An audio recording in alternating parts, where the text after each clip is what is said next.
Cuentan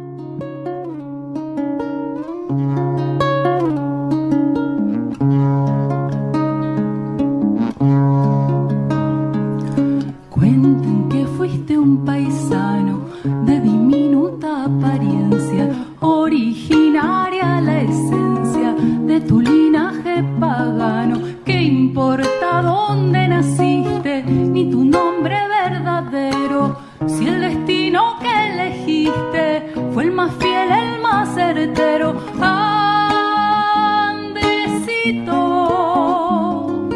Andresito libertario, misionero y guaraní. Cuando la patria nacía, fue artiguista la utopía, Rubichaguacurarí.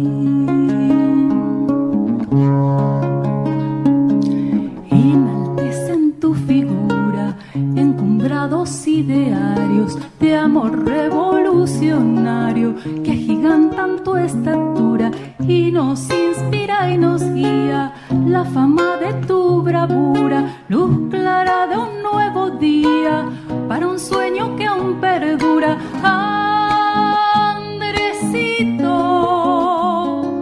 Andresito visionario, abaete Catupurú.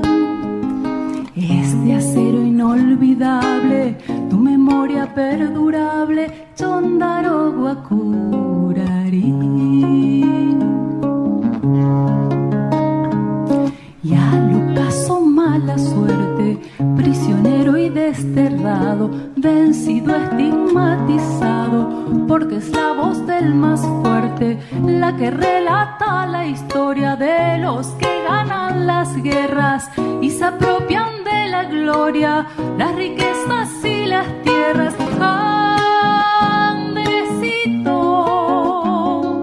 Andresito legendario, Chapucaipu Aguachú, que flame la bandera de tu invencible quimera.